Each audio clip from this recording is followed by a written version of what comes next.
से जहां पप्पू यादव को कोर्ट से जमानत मिल गई है। साफ हुआ जेल से बाहर आने का रास्ता, किसी भी वक्त जेल से बाहर आ सकते हैं पप्पू यादव। 7 दिन पहले पुलिस ने गिरफ्तार किया था पप्पू यादव को, कोर्ट से जमानत मिल गई है और जेल से बाहर आने का जो रास्ता है वो आप कह सकते हैं एक तरह से कि साफ हो गया है। ये जानकारी आपको दे दें, जहां पप्पू यादव को जेल से बाहर आने का जो रास्ता है वो साफ होता हुआ नजर आ रहा है।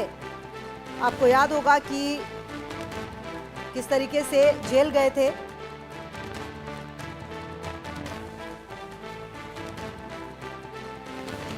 तो पप्पू यादव का जो आप एक तरह से कह सकते हैं जेल से बाहर आने का रास्ता साफ हो गया है क्योंकि जमानत मिल गई है और सांसद पप्पू यादव को 3 केस में एमपी एमएलए कोर्ट से जमानत दी गई है। इस बीच एक्स हैंडल से उन्होंने पोस्ट करके लिखा, न्याय इंसाफ के लिए सदैव लड़ेंगे। पूर्णिया सांसद पप्पू यादव को शुक्रवार आपको याद होगा 13 फरवरी 2026 को जमानत मिल गई है। एमपी एमएलए कोर्ट ने उन्हें बेल दी है। हाल ही में पटना पुलिस ने 1995 के एक मामले में पप्पू यादव को गिरफ्तार किया था। और शैलेंद्र मेरे सहयोगी ज्यादा जानकारी के लिए इसी खबर पर मेरे साथ। शैलेंद्र, क्या जानकारी मिल पा रही है, कब तक बाहर निकल सकते हैं? क्या पूरी जो प्रक्रिया है, प्रोसेस है, वो हो चुका है अंदर या फिर हो रहा है?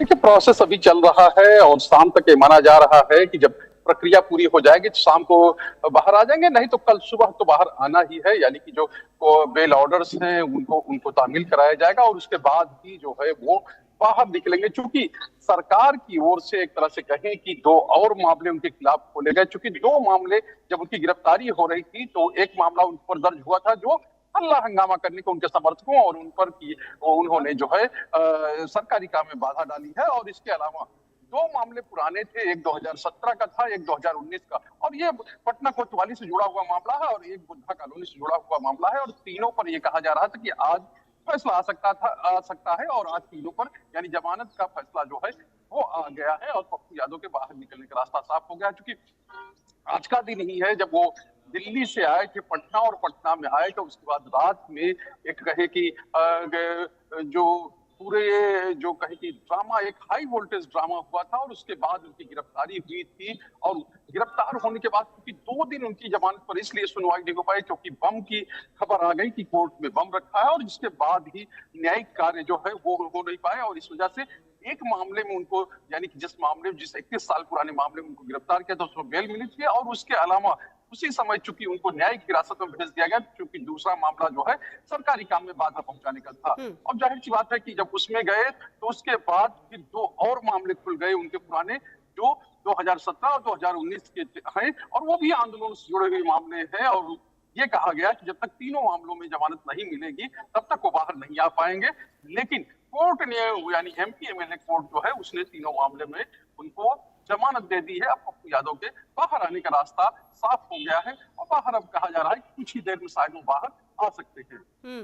बिल्कुल। और पप्पू यादव ने लिखा कि न्याय के लिए सदैव लड़ते रहेंगे। कुल मिलाकर अभी परेशानी ऐसा नहीं है शैलेंद्र, कहा जा सकता कि चलिए इस मामले में बच गए तो आगे भी रास्ता बिल्कुल साफ रहेगा, आगे भी परेशानियां पप्पू यादव के लिए रहेंगी। बिल्कुल परेशानियां तो चूंकि जो मामले हैं, जो केस दर्ज है, चूंकि जमानत मिली है और जब जमानत के आगे जब केस चलते हैं उसमें न्यायालय संज्ञान लेता है या जो चीजें आगे बढ़ती हैं क्योंकि साक्ष्य और उसके आधार पर भी आगे चीजें बढ़ती हैं। क्योंकि इससे पहले आपको याद होगा कोरोना के दौरान ही पप्पू यादव जेल गए थे और उस समय भी एक मामला उन्होंने उठाया था बिहार में। यानी एक सांसद है राजू प्रताप रूडी, उनके यहाँ बिल्कुल कई ऐसे केस हैं, आगे देखना ही होगा कि किस तरीके से तमाम मामले सामने आते हैं। बहुत शुक्रिया शैलेंद्र आपका इन तमाम जानकारियों के लिए। बढ़ते आगे, खबर नोएडा